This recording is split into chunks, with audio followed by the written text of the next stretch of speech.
Yo, this is JC, the creator of Grit and Grace, and I'm here to talk to you today about John Steinbeck's masterpiece, East of Eden. This book has so many interesting masculine stories in there, what it was like to be a man during this time, what it was like to be many people during this period of post-Civil War America, leading up to the end of World War I. And it tells the story of a man named Adam Trask who inherits money from his father, unbeknownst to him, and uses that money to then move to the Salinas Valley of California. And this book has so many interesting themes, so many thoughtful conversations, and so many picturesque descriptions that I have been totally enthralled with it. And I just finished reading it, and I want to share it with other people off the cuff to just talk about it and find other people out there who I can connect with over this book and hear your point of view, because I read it in a silo, and I've been trying to force myself this year to read more classic novels and get away from the sort of nonfiction historical books that I'll tend to read. So talking about just East of Eden, I'm coming off the cuff here and just going from these feelings that I had while reading it. I will give a little background. This will probably have spoilers in it, so if you're listening and you haven't read it, you can skip this part. There'll be hopefully maybe some chapters in this vlog, I guess, and see what you all think. But this is me talking about the book now. So Adam Trask and Charles Trask live in some sort of farmland, and I read this and I'm not going to remember everything perfect, but, so bear with me. I don't not write this down and anything like that, but they live on a farmland with their father who's, in the military. He had lost a leg, and I think he was like a Civil War decorated hero, and he actually went on to have a very distinguished career. But when he dies, Adam Trask and his brother Charles Trask inherit a large sum of money from him that they were not expecting at all. And they question the sort of ethics of it. And this book has so many themes around duality that exist, where you have the character Adam Trask, who is represented by the spirit of good and almost a sort of naivety to him. His name is Adam, and Adam is obviously reminiscent of Adam from Genesis, being the first man in the biblical sense. And the Bible's relevant to this book. The Bible comes up in this book. So we'll be talking about it as I understand it and as it came up in this book. And then his brother Charles is a little darker, a little edgier. Adam would get beat by Charles a lot. Charles was actually Adam's half-brother. Adam's mom died during something. I don't know if it was childbirth but she died early on in his life. His father remarried a sort of a old lady kind of old maiden type character, I would say. And Charles is Adam's half brother. And Charles is always wanting the appreciation and acknowledgement of their dad. But Adam gets it more. Charles is a bit of a hothead. And so they have a, big fight, kind of falling out. And eventually Adam's dad puts him in the military, and Adam begins to fight in the American Indian Wars, is what I'll call it. That sort of post-Civil War, new frontier. We're going out west. We're conquering these tribes that we've been battling with since people have started going out west. These wars on the front. Think about Custard. Think about the Comanches. They'd be in this time period. So Adam Trask is doing that. And he does not like war. War is tough for him to see war. War comes up in this novel. The Civil War is relevant to their father. Adam's American Indian War was relevant to him. World War I will become relevant. And some really moving descriptions in this book where Steinbeck talks about what it was like to have the fervor and excitement of the war at the beginning, but then when the news of brothers and coming back or not coming back started to change the sort of sentiment around it, because the war had hit home. People lost their lives, and people knew people who lost their lives. So many people, I think I read in this book, they said like 300,000 people died from one country in a very short amount of time, something wild. So, all this to say is Adam then becomes transient, commits some crime, he steals, he starts to sin. And the sin is another thing that comes up a lot in this book, and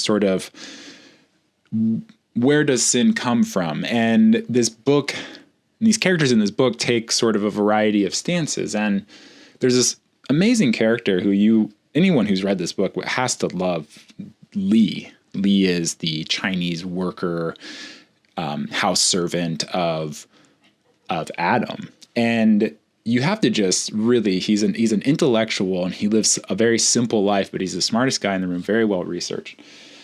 And there comes a point where they're talking through stories of the Bible.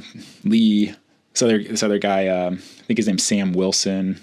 I might be messing up his first name, but or Sam Hamilton, Sam Hamilton, I think. And Sam, he's a really good character as well. You just love him, and it's beautiful. And Adam, they're naming the twins that Adam has from his ex-wife Kathy.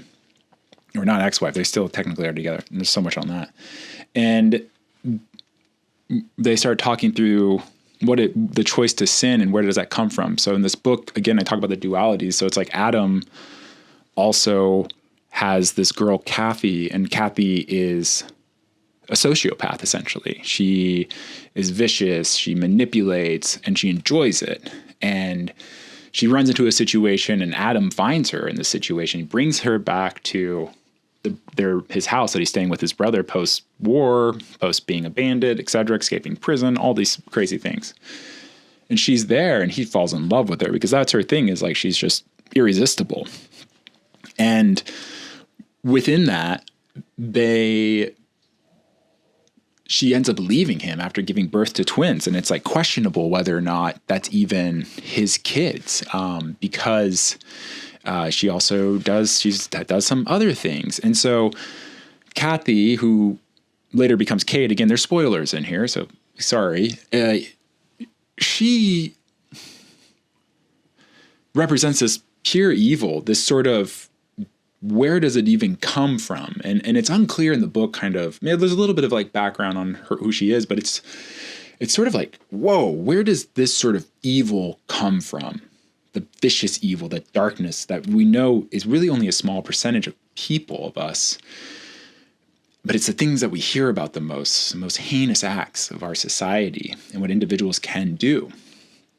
So Kathy is represented as that. And Adam, again, although he has sinned, he's not a sinful man. He's not seeking out to hurt. He's not seeking out to mess around. He's doing the best he can. And Adam and Kathy have these twins.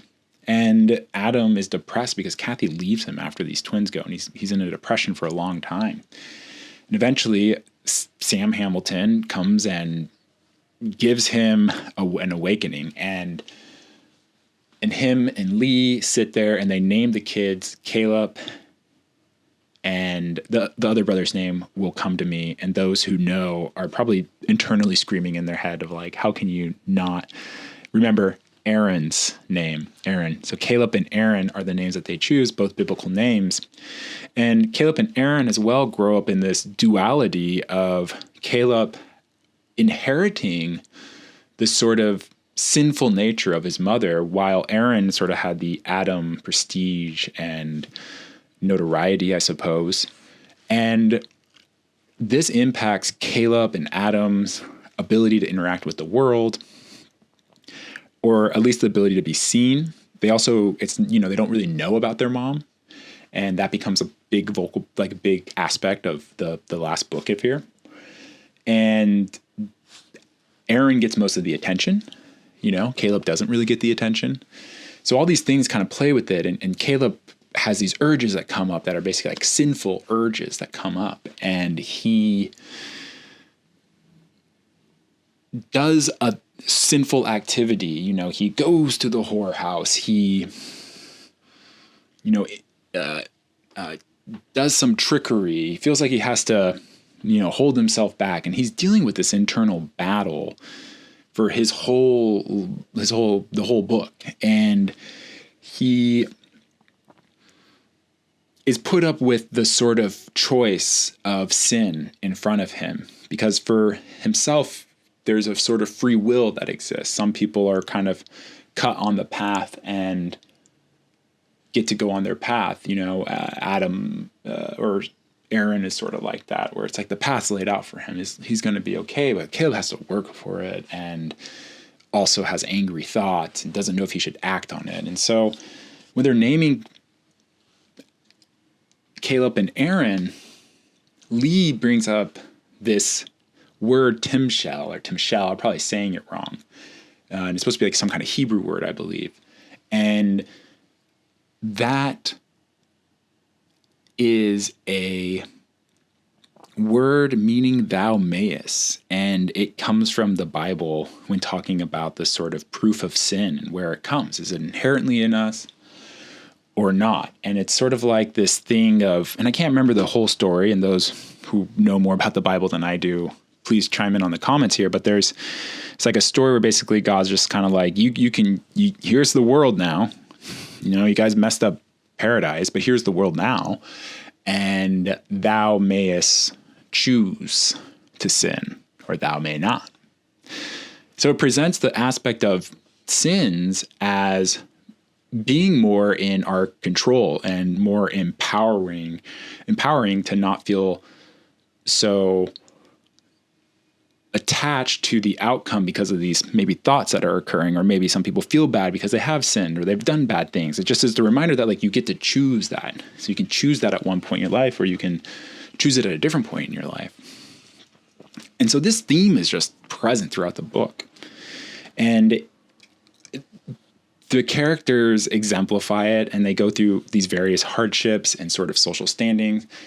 And it's all in the backdrop of America during this boom of time where cars are coming out and people have gone out west. And there's these descriptions in here that just talk about the cyclical nature of our world and of reality and the inevitability of some of these outcomes. And then the commentary around the practicality of war and what that is like. And it, again, just with the backdrop of a post-Civil War to World War I, through a story about an everyman. Adam Trask didn't necessarily do anything extraordinary. He inherited a bunch of money and was able to live off of it. And he took some ventures, but for the most part, he didn't try to do anything extraordinary.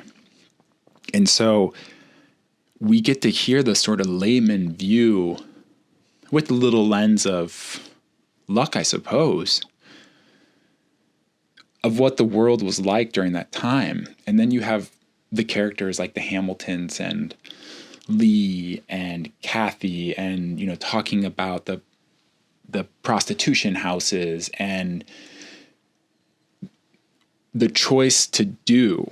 And that choice to do is the message that I want to leave people with, is that reading this book gives perspective on choice and the power to choose. And you see and you feel these characters struggle as they've tried to choose what's right for them. And so I wanted to jump on today and throw out this impromptu discussion of East of Eden. And I would love to hear anyone's thoughts in the comments below. I'm going to keep reading classical books and I've been doing a lot more physical media. And I think that you are all loved, and God bless.